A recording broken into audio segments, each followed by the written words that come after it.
नमस्कार दोस्तों स्वागत है आप सबका आपका अपना YouTube चैनल सूरज शाहदेव में। मैं हूं सूरज शाहदेव। दोस्तों आज हम इस वीडियो के माध्यम से चर्चा करने वाले हैं बंगाल चुनाव के बारे में और बंगाल के एक विधानसभा क्षेत्र है बाघमुंडी के बारे में, जहां इस बार आजसू पार्टी अपनी भाग्य आजमा रही है।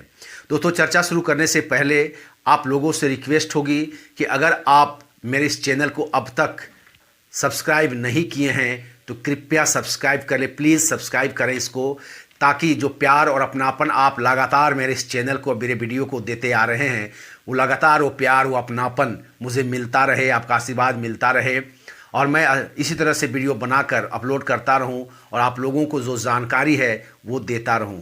तथा अगर आप मेरे चैनल को सब्सक्राइब करेंगे तो जो वीडियो मैं अपलोड करूंगा उसकी सूचना, उसकी इन्फॉर्मेशन, नोटिफिकेशन आप तक बहुत जल्द पहुंच जाएगी और आप उस वीडियो को लेकर के बंगाल चुनाव के बारे में या किसी भी राजनीतिक, झारखंड हो या बंगाल हो, किसी भी राजनीतिक चर्चा के बारे में आप जानकारी हासिल कर सकते हैं।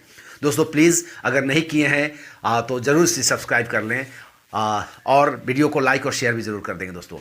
तो दोस्तों हम बात कर रहे थे बंगाल चुनाव के बाघमुंडी विधानसभा क्षेत्र के। इस बार भाजपा ने अपने सहयोगी दल आजसू पार्टी को इस सीट को दिया है, जहां आजसू पार्टी के जो उम्मीदवार हैं आशुतोष महतो जी हैं वो यहां पर अपना भाग्य आजमा रहे हैं। आजसू पार्टी के जो उम्मीदवार हैं इससे पहले वो तृणमूल कांग्रेस के किसी बाघमुंडी क्षेत्र के ही किसी ब्लॉक के वो दल सभापति यानी कि अध्यक्ष हुआ करते थे और उससे पहले वो पुरुलिया ज़िले के टीएमसी के सचिव भी हुआ करते थे।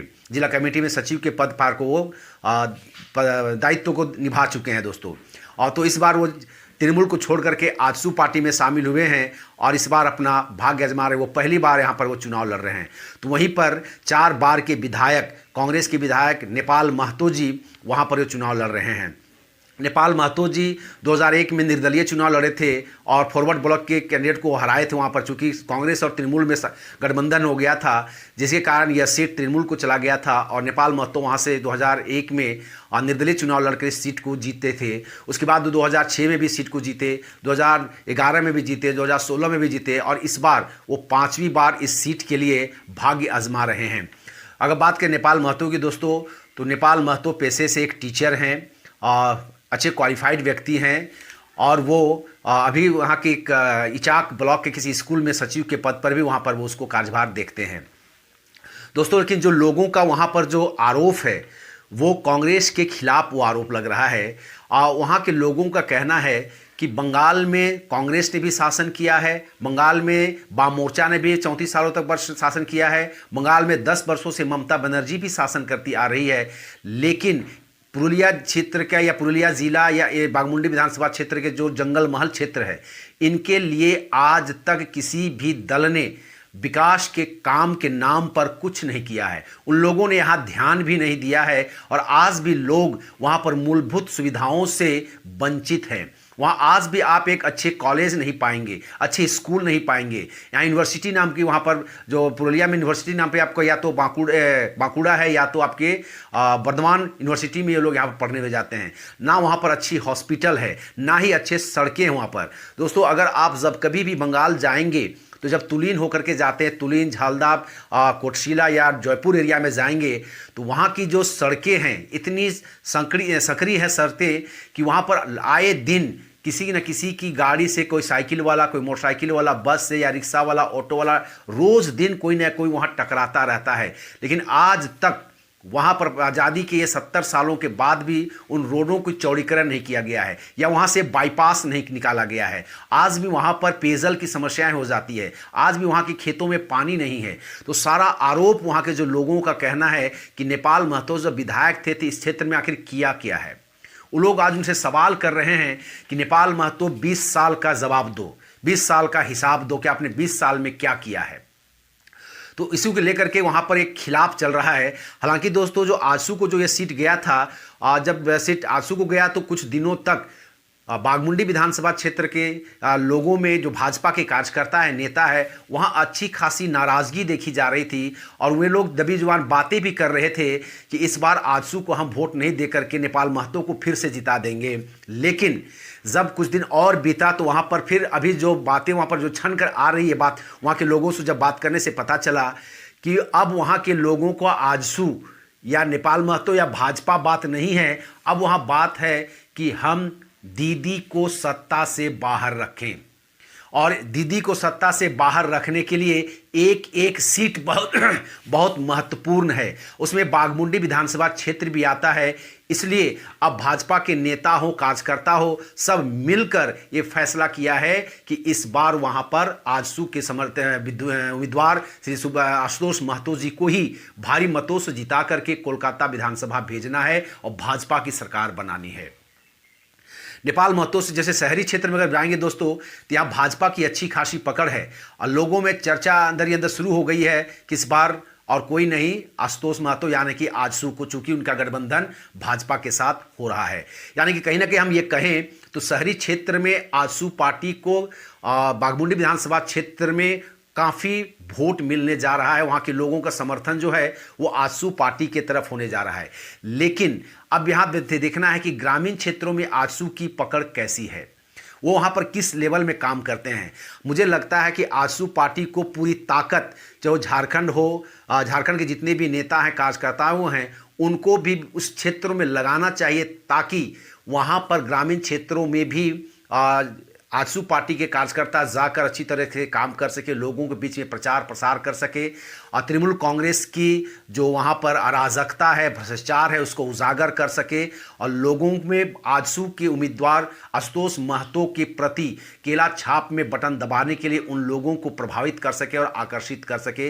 सुदेश महतो को एक रणनीति बना करके वहाँ चलानी पड़ेगी। एक या दो प्रभारी बना देने से नहीं होगा। मुझे लगता है वहाँ जितने भी प्रखंड है, हर प्रखंड में एक एक प्रभारी बना दिया जाए। सिर्फ वहाँ एक ही प्रभारी सुनील महतो के सहारे वहाँ पर कुछ नहीं होने वाला है। अगर इस चुनाव को जीतना है तो आजसू पार्टी को चाहिए कि वो हर प्रखंड में एक एक प्रभारी बनाए और बड़े नेताओं को वहाँ प्रभारी बनाए और वहाँ पर उनको बैठा दिया जाए, उस प्रखंड से वो बाहर ना निकले और छोटे कार्यकर्ताओं को एक एक पंचायत का प्रभारी बनाकर वहाँ बैठा दिया जाए और उस पंचायत से बाहर वो कहीं ना जाए। सिर्फ एक प्रखंड तो एक प्रखंड, एक पंचायत तो एक पंचायत, एक गांव तो एक गांव। अगर इस तरह से आजसू पार्टी एक रणनीति बनाकर काम करेगी तो मुझे उम्मीद ही नहीं, पूरा विश्वास है कि आजसू पार्टी सीट को जीत सकती है दोस्तों। हालांकि नेपाल महतो के बारे में वहाँ बहुत ज़्यादा लोगों के बीच में नाराज़गी है। अगर दोस्तों हम नेपाल महतो की अगर इन 20 सालों की राजनीति को देखें तो नेपाल महतो को कहा जाता है कि वो उग्रवादियों के तरफ जो है उनका नरम रुख रहता है। जब कांग्रेस की यहाँ सरकार थी तो नेपाल महतो जी एज एन एमएलए और उन्होंने एक चिदम्बरम जी को एक चिट्ठी लिखी थी और कहा था कि जंगल महल से जो फोर्स लगाया गया है, सेंट्रल पुलिस का फोर्स लगाया गया है, उनको वापस लिया जाए। उन्होंने मांग किया था इनको वापस लिया जाए। बंदूक से उग्रवाद को खत्म नहीं किया जाता है। इन लोगों से वार्ता करें और उन लोगों से बातें करें, तभी जाकर की समस्या का समाधान हो सकता है। इनका ग्रामीण क्षेत्रों में लोगों ने तारीफ तो किया था, लेकिन कहीं ना कहीं उनका झुकाव लोगों ने फिर माओवादियों की तरफ कर दिया और मुझे लगता है कि इस बयान से वे हमेशा वहाँ पर माओवादियों का समर्थन प्राप्त करते रहे। लेकिन अब यह क्षेत्र माओवादियों से फ्री हो चुका है। अब वहाँ पर कोई उग्रवाद नहीं है, लोग फ्रीली वहाँ घूम सकते हैं। अयोध्या हिल जो जंगलों से घिरा हुआ है, जहाँ माओवादियों का गढ़ हुआ करता था, अब यह क्षेत्र माओवादियों के गढ़ से खाली हो चुकी है। पहले वहाँ पुलिस अकेले जाने से डरती थी, लेकिन अब ऐसी बातें नहीं है। वहाँ पर सेंट्रल पुलिस फोर्स का या जो फोर्स है वहाँ पर लगा करके एक प्रकार से बंगाल से माओवादियों को भगा दिया गया है या उनको शांत कर दिया गया है। तो इस बार जो देखना है दोस्तों कि आजसू पार्टी वहाँ पर ग्रामीण क्षेत्रों में क्या करती है। हालांकि आजसू पार्टी के जो अभी हाल ही में उनके गिरिडीह के सांसद है श्री चंद्रप्रकाश चौधरी जी वहाँ पर एक कमला पंचायत में रोड शो किए और उस रोड शो में उन्होंने लोगों से आह्वान किया कि आजसू पार्टी के प्रति के पक्ष में आपने अपना वोट करें। एक भाजपा की सरकार बनाने के लिए एक विकासशील, अगर झारखंड का है अगर बंगाल का विकास करना है, अगर बाघमुंडी क्षेत्र का विकास करना है तो आजसू के उम्मीदवार को आप वोट दें ताकि आजसू पार्टी के विधायक यहाँ से चुन करके कोलकाता में भाजपा की सरकार, जो कोलकाता विधानसभा में भाजपा की सरकार बने और इस क्षेत्र में जो आज 70 सालों तक ध्यान नहीं दिया गया है, इस क्षेत्र का भी कायाकल्प हो, विकास हो। उन्होंने कहा कि अब यहाँ कोई खेला नहीं होगा, अब यहाँ केला होइबे। उन्होंने कहा कि एखाने बार केला होइबे, मतलब ना कांग्रेस होगा ना तृणमूल कांग्रेस होगा, यहाँ पर केला होगा, सिर्फ केला का पेड़ ही लगेगा। और आजसू पार्टी के केंद्रीय अध्यक्ष भी वहाँ लगातार वहाँ के कार्यकर्ताओं से मॉनिटरिंग कर रहे हैं, लगे हुए हैं।